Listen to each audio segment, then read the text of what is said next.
Ladies and gentlemen, we are back for a super guide. We are going to skip over Free Medivh / Prince Malchezaar from the end of the One Night in Karazhan adventure. We have beaten him with every single hero class, but we have not yet devised a deck of common and basic cards only. We're going to skip to Knights of the Frozen Throne and burn through the bosses there. They don't have a heroic mode, just how to beat them in their normal form. Lord Marrowgar is the first one. And his shtick is two things. One, he can heal himself to full for 0 mana. So you basically have to kill him in 1 turn flat.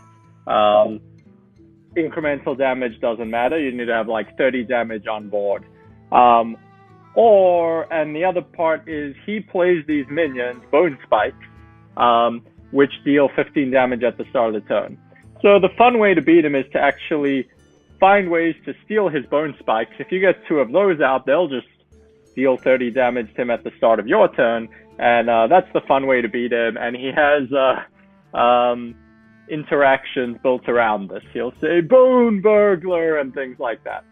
The other common tools you want against him are just ways to kind of, besides for stealing his things, if you're doing this, at a minimum ways to kill his Bone Spikes because they do so much damage to you. Things like Crazed Alchemist and Kooky Chemist are amazing because the Bone Spikes are 0/8s. If you flip their attack and health, they just die. Stampede and Kodos work well for that too, as well as obviously like Shadow Word Pains and regular removal you can find. That said, let's look into the decks I actually used to beat him for each class.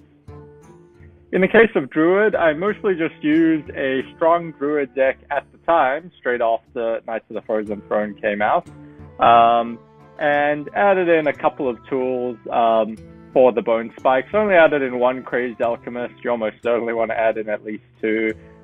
You'll see in later decks I went to the max with Crazed Alchemist, Kooky Chemist, etc. Otherwise, pretty normal Druid deck. The idea is he has AoE in the form of his Bone Storm, and he'll keep saying Bone Storm, Bone Storm, Bone Storm.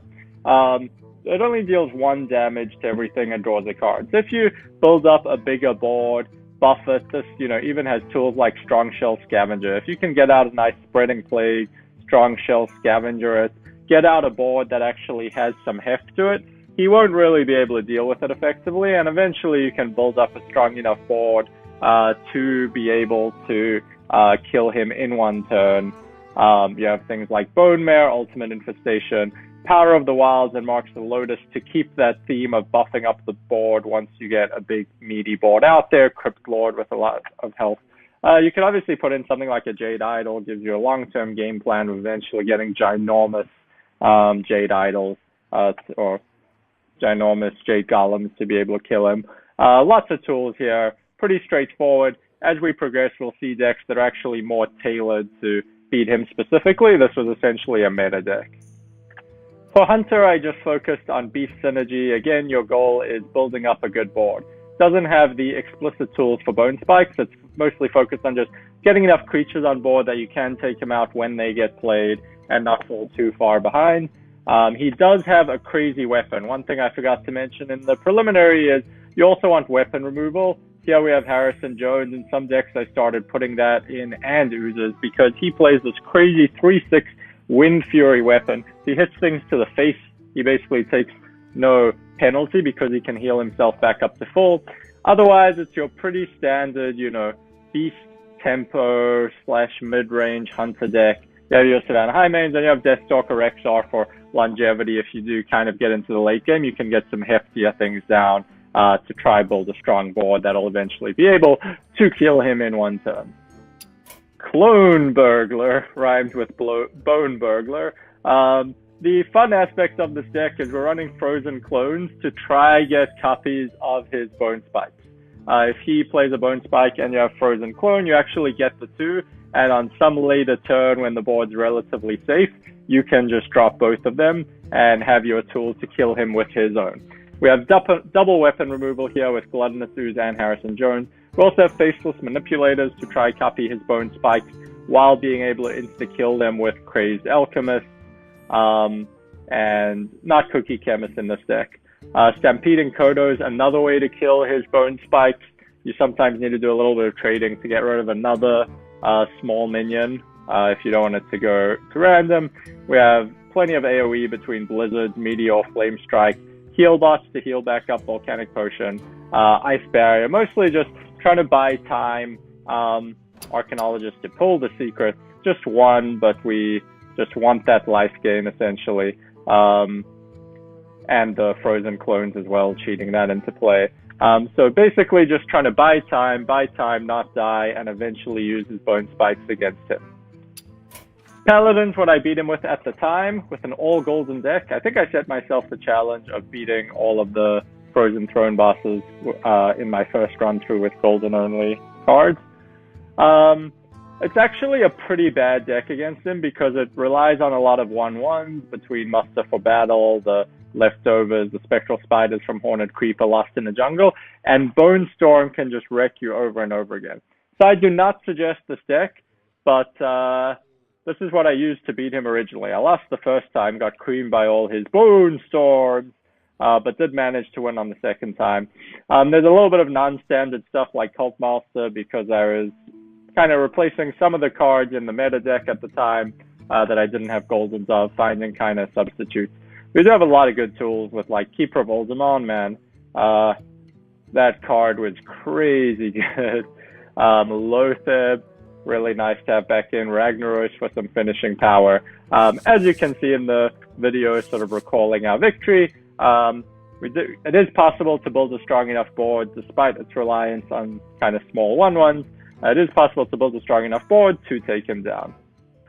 But the way to take him down in style, and I did it, I combined the coolest way to do it with even a deck of basic and common cards, because a lot of priest cards that let you steal stuff are common anyway.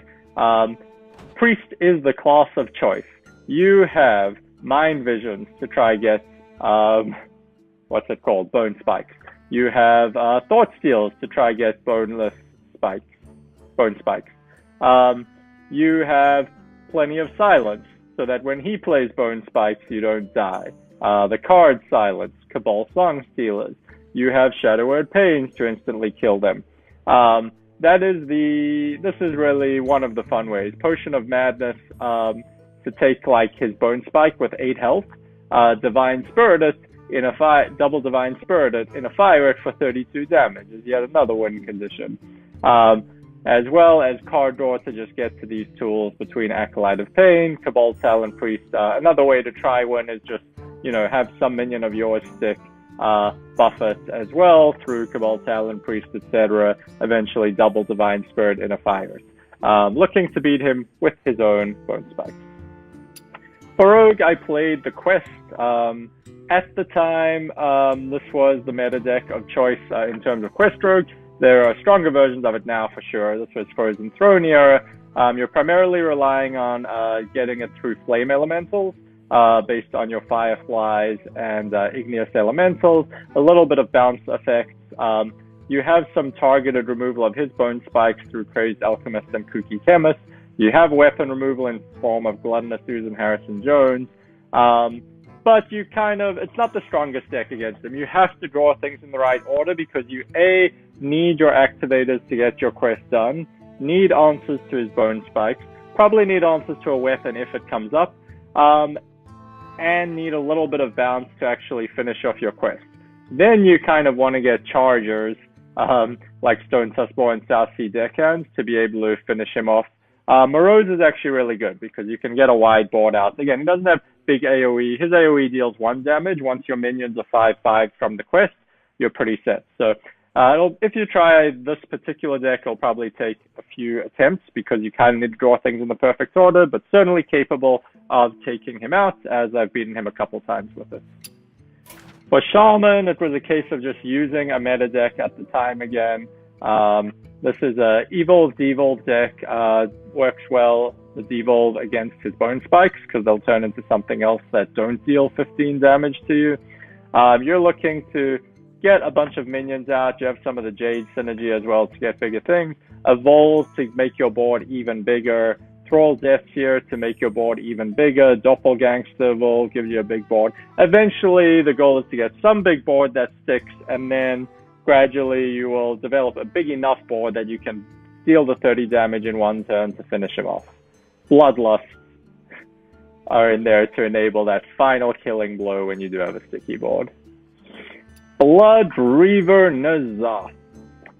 We are talking a powerful demon deck here. Once you get to Blood Reaver Gul'dan, you're in really good shape.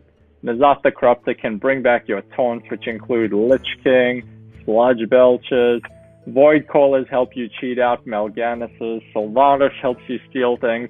It's a super powerful deck. I believe it's sort of like a powerful wild deck of the time. I don't think we actually even added in specific targeting of weapons or things like Crazed Alchemist. There's definitely room for that because this is a little bit vulnerable to like a sort of coined out turn 3 Bone Spike.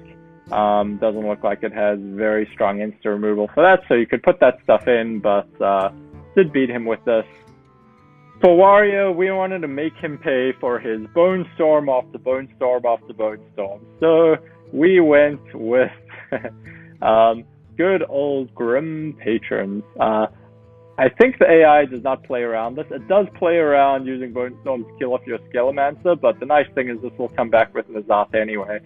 You're looking to just deal with his threats. You have your Crazed Alchemist, your Kooky Chemist, your weapon removal between Harris and Jones, and double Gluttonous Ooze, and eventually get Justicar Trueheart out and just arm and just tank up and tank up and tank up. He won't be able to outkill you, so you can even win through fatigue. But you can also develop a big powerful board between your Grim Patrons, your N'Zoth to bring back Shredders and everything. Ravaging Ghoul is a nice way to activate your own Grim Patrons if you need to, or help clean up his board. A nice powerful deck that hurts him for one of his tools he loves to use. That, ladies and gentlemen, is how to beat Lord Marrowgar with every single hero class, and in the case of Priest, even a deck of basic and common cards only. Good luck out there. If you haven't done the Frozen Throne expansion, Adventure, Ice Crown, it's a pretty fun one. It's pretty short compared to the old adventures and pretty fun and well executed, so I do recommend doing it if you have not. Good luck out there and have fun. See you next time.